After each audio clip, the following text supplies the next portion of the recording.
Makanya itu jagal. Coba lihat ya. Dari broken family, keluarga yang hancur, lebih gampang orang kena narkoba. Dari kehidupan atau kerohanian yang tidak sehat, di dalam rumah tangga atau apa, lebih banyak berjatuhan korban. Sebab orang yang sehat rohani tidak gampang goyang.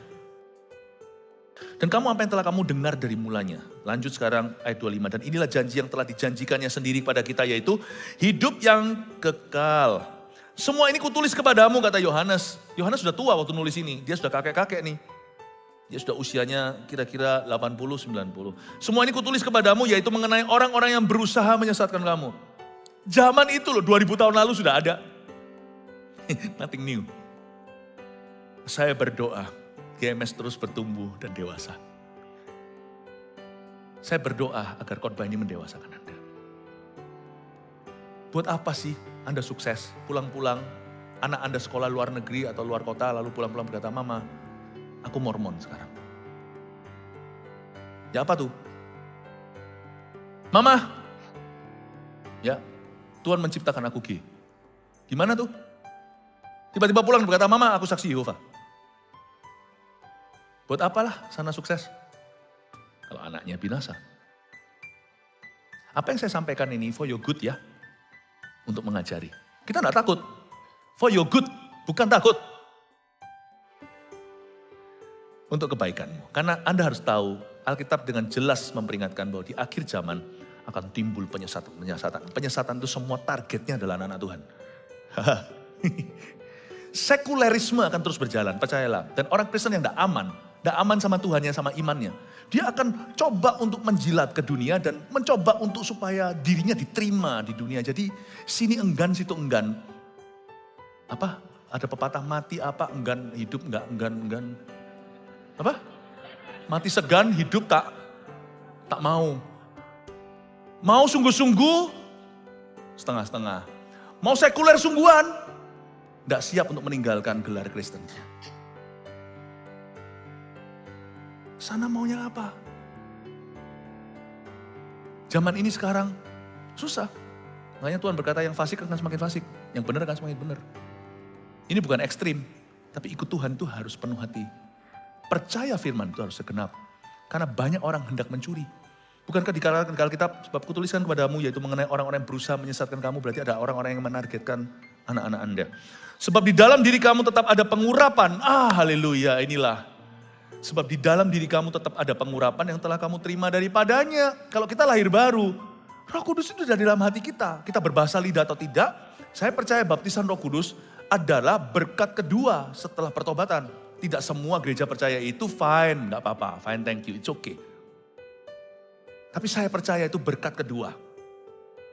Bukan mempengaruhi keselamatan, tapi mempengaruhi pelayanan. Ada bedanya. Ini bukan pengurapan yang dimaksudkan, ini the believer's anointing, ini urapan orang percaya. Sebab di dalam diri kamu tetap ada pengurapan yang telah kamu terima daripadanya. Karena itu tidak perlu kamu diajar oleh orang lain, tetapi sebagaimana pengurapannya mengajar kamu tentang segala sesuatu, dan pengajarannya itu benar, tidak dusta, dan sebagaimana ia dahulu telah mengajar kamu, demikianlah hendaknya kamu tetap tinggal di dalam dia. Apakah ayat 27 implikasinya adalah kita gak perlu dengar khotbah, gak perlu ikut MSJ, My Spiritual Journey, gak perlu ikut CG Training, bukan. Di dalam dirimu ada pengurapan, karena Anda orang percaya yang lahir baru tenan. Dan pengurapan itu sebagaimana pengurapannya mengajarkan kamu tentang segala sesuatu, karena itu tidak perlu kamu diajar oleh orang lain. Maksudnya diajar sini bukan berarti gak perlu guru. Alkitab tidak kontradiksi dirinya sendiri. Di sisi satunya lagi, Paulus menulis bahwa di dalam tubuh Kristus akan ada pengajar-pengajar. Guru, rasul, penginjil, nabi, gembala apalagi. Jadi ada tempatnya. Maksudnya kamu gak perlu diajar oleh orang lain itu. Orang bisa ngajar, Tuhan kirim, utus dan bangkitkan pengajar. Tapi waktu dia ngajar, di dalam rohmu ada kesaksian iman tahu yang diajarkan benar enggak? Itu tidak diajarkan, itu sudah ada di dalam Anda. Gak benar ini. Gak betul ini pengajarannya ini. Pasti resah kalau tiba-tiba ada guru di atas sini. Gak mungkin terjadi karena kita seleksi. Lalu berkata, saudara-saudara, Yesus itu bukan Tuhan. Resah pasti. Kalau udah resah, gagal kita memuridkan Anda. Atau seperti Da Vinci Code dulu itu, Yesus difitnah, menikah. Ya ampun, saya ditanya waktu Before 30 Kids, waktu dulu zaman pandemi itu kan syuting untuk program anak kita. Saya duduk dengan anak-anak kecil, itu tidak ada skripnya. Mereka tanya sembarang apapun, ternyata ditanya anak itu lebih susah daripada ditanya orang tua. Saya ditanya sama salah satu anak, Pastor Philip, why didn't Jesus marry? Kenapa Yesus tidak menikah? Wah gimana, ayo coba jawab. Saya tiba-tiba dihinggapi hikmat. Saya jawab, dan itu pun tidak gampang. Hikmat untuk orang dewasa itu masih sesuaikan, karena saya orang yang sudah usia dewasa. Saya ngomong dalam bahasa anak kecil itu harus translate lagi. Saya bilang gini loh, gak mungkin Yesus menikahi anaknya sendiri. Kok bisa? Karena semua kita itu ciptaannya. Yohanes 1 pada mulanya adalah firman. Firman itu bersama dengan Allah. Firman itu adalah Allah. Yohanes pasal 1 ayat 2. Dan segala sesuatu dijadikan melaluinya. Tidak ada sesuatu apapun yang jadi tanpa melaluinya. Gak mungkin kan? Masa menikah sama anak sendiri? Semua kita ini buatannya. Semua ini ciptaannya. Semua ini anak-anaknya. Tanpa kecuali Yesus itu sendiri. Semua wanita itu adalah putri anak-anaknya. Ciptaannya. Laki, pria dicipta dalam gambaran rupanya. Berarti semua kita itu karya tangannya.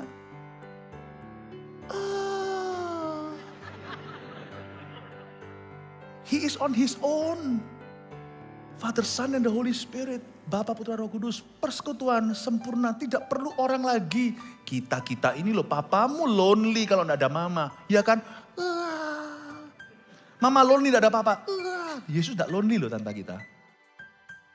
Ngapain Yesus perlu menikah? Dia datang menebus dosa manusia kok. Setelah jawab gitu, saya kaget tuh, hikmat dari mana? Saya tepuk-tepuk sini, good job Philip, mantap Pak. Enggak lah, bukan saya lah, itu Tuhan semua. Saya sendiri terkejut dengan pertanyaan itu. Let me tell you. Anak kecil aja tahu kebenaran. Pengurapan ada di dalam dirimu. Orang bisa ngajar. Anda terima sesuatu baru, tapi gak baru sungguhan. Di hatimu sudah dikasih sama Tuhan perasaan bahwa ini dari aku. Dan waktu Anda terima, wah pewahyuannya baru misalnya. Tetapi di hatimu sudah tahu sebelumnya, setengah langkah sebelum firman itu sampai ke telinga Anda langsung bisa membenarkan, betul ini. Kok gak pernah kepikir seperti ini. Di dalam dirimu ada pengurapan. Langsung sudah tahu. Nah pengurapan itu jadi kapalan kalau hati Anda semakin jauh dari Tuhan dan semakin diisi dengan sampah-sampah. Sehingga banyak orang yang cap nurani, hati nuraninya dicap oleh mereka langsung sesat karena syarat, karena hatinya itu loh. Karena itu harus dijaga. Pengurapan yang bisa menjaga kita adalah the anointing of the Holy Spirit.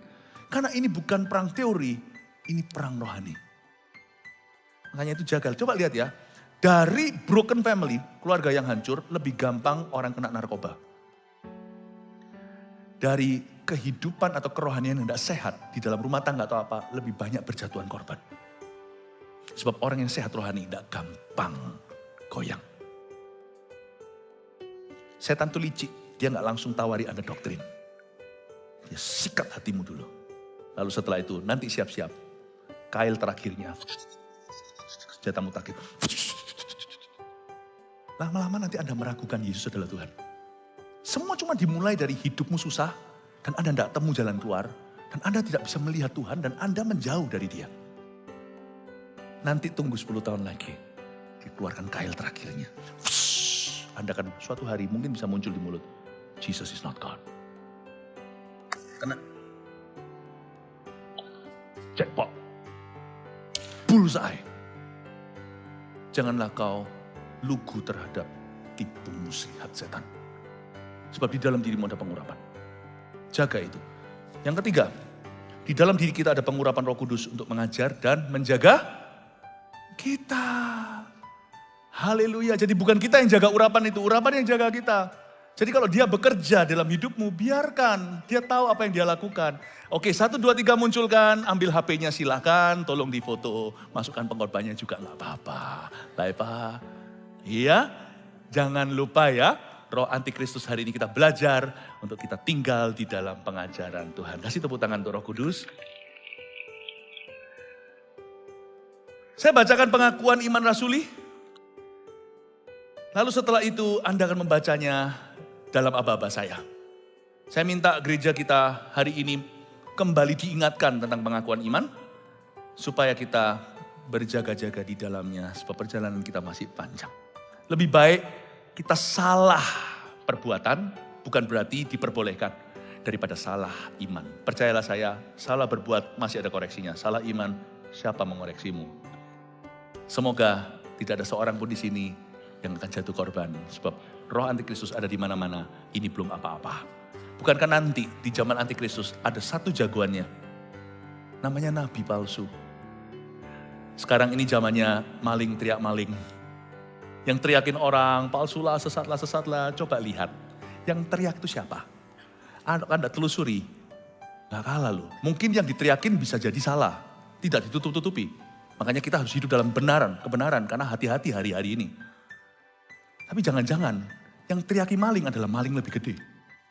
Memang situ maling, yang teriak ini lebih maling. Coba bayang. Tapi karena beritanya heboh, tertelan dia dengan berita, tidak silau pada dosanya.